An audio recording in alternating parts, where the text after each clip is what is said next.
Banking संकट की शुरुआत अमेरिका से हुई। सबसे पहले दुनिया भर के स्टार्टअप्स को लोन देने वाला सिलिकॉन वैली बैंक रातों रात डूब गया। इसके बाद क्रिप्टो कंपनियों को लोन देने वाले सिग्नेचर बैंक का भी यही हाल हुआ। अब खबर है कि अमेरिका का एक और बड़ा बैंक फर्स्ट रिपब्लिक बैंक भी अपनी अंतिम सांसें गिन रहा है। अमेरिका से शुरू हुआ संकट यूरोप में पहले से ही तबाही मचा रहा है। अब भारत भी बैंकिंग क्राइसिस की आग में झुलसता नजर आ रहा है। जी हाँ, वैश्विक बैंकिंग संकट अब भारत में भी हजारों नौकरियां लीलने को तैयार है। आज के खर्चा पानी में हम इसी पर विस्तार से बात करने वाले हैं। जानेंगे कि 167 साल पुराने क्रेडिट स्विस के डूबने से भारत में कितने लोगों की नौकरियां जाने वाली, कितने लोग इससे प्रभावित होने वाले हैं। भारत में क्रेडिट स्विस बैंक में भारतीयों का कितना पैसा जमा है। इसके अलावा हम ये भी जानेंगे कि बैंकिंग क्राइसिस के चलते भारत की बड़ी बड़ी आईटी कंपनियों के पसीने क्यों छूट रहे हैं और मौजूदा बैंकिंग क्राइसिस आईटी कंपनियों के लिए कितने खतरनाक साबित हो सकते हैं। नमस्कार, मेरा नाम दिव्यांशी सुमराव है। आप देख रहे हैं खर्चा पानी।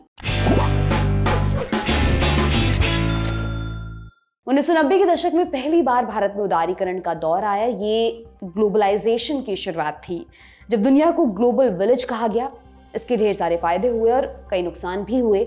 आज जितनी तेजी से भारत का व्यापार विदेशों में फैला, उसका श्रेय ग्लोबलाइजेशन को ही जाता है। लेकिन इसके साइड इफेक्ट्स भी समय समय पर होते रहते हैं, दिखते रहते हैं। अब फिर 7 समंदर पार से उठा बैंकिंग का बवंडर भारत को जोर का झटका देने वाला है। स्विस बैंक क्रेडिट स्विस के फेल होने के बाद वहां की सरकार ने यूबीएस को बचाने का आदेश दिया, तो उसने क्रेडिट स्विस का अधिग्रहण करने का ऐलान कर काम भी शुरू कर दिया। लेकिन अब यह सौदा भारत में हजारों लोगों की नौकरियों की बलि ले सकता है। मीडिया रिपोर्ट्स में कहा गया है कि भारत में इन बैंकों के टेक्नोलॉजी बैक ऑफिस में जल्द ही बड़े पैमाने पर जॉब कट की घोषणा हो सकती है। पीटीआई की एक रिपोर्ट बताती है कि क्रेडिट स्विस के भारत में 15,000 कर्मचारी काम करते हैं, जिनमें से 5,000 से 7,000 लोग बैंकिंग कारोबार में हैं।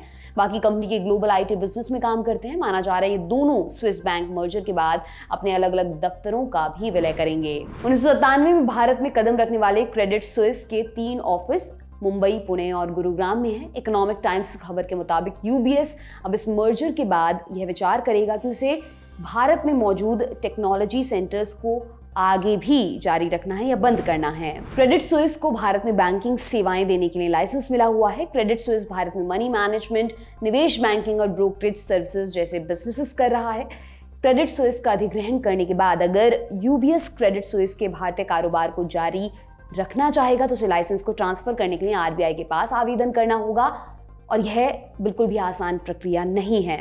ऐसे में वह शाखा को बंद करने और पैसा वापस निकालने का फैसला कर सकता है। बिजनेस टुडे की रिपोर्ट के मुताबिक मार्च 2022 तक क्रेडिट स्विस के भारत में 2800 करोड़ रुपए के डिपॉजिट्स थे। वहीं यूबीएस की बात करें तो भारत में इसका कामकाज बहुत छोटे स्तर पर है, क्योंकि 2013 में यूबीएस ने भारत में मौजूद अपनी इकलौती ब्रांच को बंद कर दिया था। सिर्फ कैश इक्विटी बिजनेस को चालू रखा है। इसके जरिए बैंक ने विदेशी संस्थागत निवेशकों यानी एफआईआईज को पार्टिसिपेटरी नोट के माध्यम से देश में लेन देन करने की अनुमति दी है। पार्टिसिपेटरी नोट के जरिए बड़ी मात्रा में विदेशी निवेशक भारत के शेयर बाजार में निवेश करते हैं। इस बारे में हमने बिजनेस टुडे की पत्रकार आकांक्षा चतुर्वेदी से बात की। आइए उनको सुनते हैं। क्रेडिट स्विस के डायरेक्ट भारत में 15,000 एम्प्लॉय हैं, जिसमें से 5 से 7,000 एम्प्लॉयज उनके बैंकिंग वाले डिवीजन में काम करते हैं। जो बाकी हैं एम्प्लॉयज, वो उनके ग्लोबल आईटी ऑपरेशंस को फैसिलिटेट करते हैं। तो अगर क्रेडिट स्विस बैंक डूबता है तो उनकी नौकरियों पर असर पड़ेगा। बट अभी हम जानते हैं कि उसका बेल आउट हो चुका है, उसे यूबीएस बैंक ने खरीद लिया है। बट अभी ये क्लैरिटी नहीं आई है कि यूबीएस बैंक इंडिया में उसके ऑपरेशंस को कंटिन्यू करेगा या नहीं। पर जो दूसरी बात है, ये तो एक डायरेक्ट एक बैंक का हो गया। वैसे ही सिलिकॉन वैली बैंक है, उनके भी लगभग 800 एम्प्लॉयज काम करते हैं भारत में, उनके बैंगलोर के ऑफिस में से। तो उनकी भी नौकरी पर फर्क पड़ेगा, क्योंकि बैंक का, जैसे कि हम जानते हैं, कोलैप्स हो चुका है सिलिकॉन वैली बैंक का। तो ये तो डायरेक्ट इम्पैक्ट है। और इनडायरेक्ट इम्पैक्ट ऐसे है, जैसे जो सिलिकॉन वैली बैंक थी, जैसे हम सब जानते हैं कि वो स्टार्टअप्स की फेवरेट बैंक थी।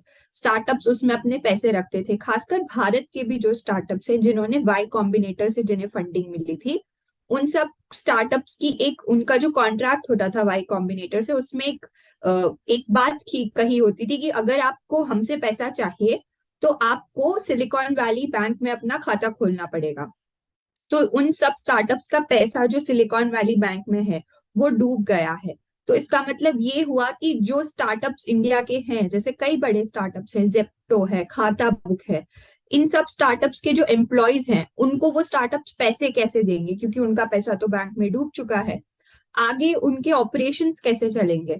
तो एक डायरेक्ट एम्प्लॉयमेंट होगा, जो बैंक्स के एम्प्लॉयज हैं उनके एम्प्लॉयमेंट पे फर्क पड़ेगा, और इनडायरेक्ट इम्पैक्ट होगा उनके एम्प्लॉयमेंट पे जिनका पैसा उन बैंक्स में था। लाखों में बोला जा सकता है नौकरियां जाएंगी। बिल एक्मैन करके एक्सपर्ट है, फाइनेंशियल एक्सपर्ट रहे हैं यूएसए के, उन्होंने भी कहा था कि लाखों नौकरियां जाएंगी, लाखों नौकरियां स्टार्टअप सेक्टर में जाएंगी, लाखों बैंकिंग में जाएंगी। और उसके अलावा जो कंपनीज इनके साथ बिजनेस करती हैं, मान लीजिए भारत की आईटी कंपनीज हैं, वो इनके साथ बिजनेस करती हैं, वहां पर भी काफी असर देखने को मिलेगा। तो लाखों में अनुमान है नौकरियों के जाने का।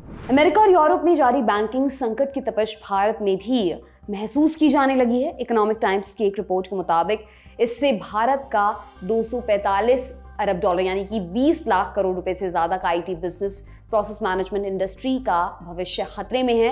एनालिस्ट का कहना है कि इस इंडस्ट्री का करीब 40% revenue banking, financial services and insurance यानी BFSI सेक्टर से आता है। दुनिया के बड़े बैंकों की डूबने से आईटी सेक्टर की कमाई में भारी कमी आ सकती है, क्योंकि पहले से ही सहमे हुए दूसरे बैंक भी न केवल अपने मौजूदा टेक बजट में कटौती कर सकते हैं बल्कि आगे कोई डील भी बंद कर सकते हैं। एनालिस्ट का कहना है कि अगर बैंकिंग संकट गहराता है तो इसका सबसे ज्यादा असर TCS, इन्फोसिस, विप्रो और LTI, माइंडट्री पर पड़ सकता है। इसकी वजह यह है कि इन कंपनियों के अमेरिका के बैंकों के साथ सबसे ज्यादा बिजनेस टाई अप्स हैं। HFS रिसर्च के फाउंडर फिल फर्स्ट का कहना है कि अमेरिका के रीजनल बैंकों की हालत खस्ता है। इससे IT सर्विसेज कंपनियों में खलबली मची हुई है। इनमें TCS और इन्फोसिस भी शामिल हैं। उसने कहा, मैंने इस हफ्ते एक IT फर्म के CEO से बात की। उनका कहना था कि पूरे सेक्टर में खलबली मची है। हालांकि TCS, इन्फोसिस और माइंडट्री ने इस बारे में इकोनॉमिक टाइम्स की तरफ से भेजे गए सवालों का जवाब नहीं दिया। आपको बता दें कि महंगाई को रोकने के लिए दुनिया भर के केंद्रीय बैंक ब्याज दरों में बढ़ोतरी कर रहे हैं। इससे दुनिया की अर्थव्यवस्था में मंदी हावी हो रही है। इससे भारत की IT कंपनियों की मुश्किलें पहले से बढ़ी हुई हैं। अब बैंकिंग सेक्टर ने उनकी परेशानी को और ज़्यादा बढ़ा दिया है। भारत की IT सर्विसेज कंपनियों की सबसे ज़्यादा कमाई अमेरिका और यूरोप से ही होती है। इस बारे में भी हमने एक्सपर्ट से बात की, आइए उनको सुनते हैं। जो भारतीय IT कंपनीज हैं, बड़ी IT कंपनी जैसे TCS, इन्फोसिस, विप्रो, इनका एक मेजॉरिटी स्टेक जो है रेवेन्यूज का वो BFSI यानी बैंकिंग, फाइनेंशियल सर्विसेज और इंश्योरेंस की कंपनी से आता है।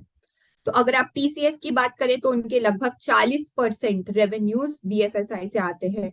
इन्फोसिस के लगभग 27% आते हैं। विप्रो के लगभग 32 से 34%, परसिस्टेंट सिस्टम के 32 से 34%। तो यानी एक इनकी रेवेन्यू स्ट्रीम रुक जाएगी अगर ये बैंकिंग का जो क्राइसिस है और बढ़ा और बैंक्स को असर हुआ इसकी वजह से। अभी तक 4-5 बड़े बैंक्स कोलैप्स हो चुके हैं, बट अगर ये फर्क अगर ये कंटेजन और बढ़ा तो इसका डायरेक्ट इम्पैक्ट इंडियन IT के रेवेन्यूज पर होगा, उन सभी लोगों पर होगा जो इनके BFSI सेगमेंट में काम करते हैं। ये था आज का खर्चा पानी दोस्तों। बुलेटिन आपके लिए लिखा था हमारे साथी प्रदीप यादव ने। आप अपनी राय यहाँ कमेंट बॉक्स में जरूर दें।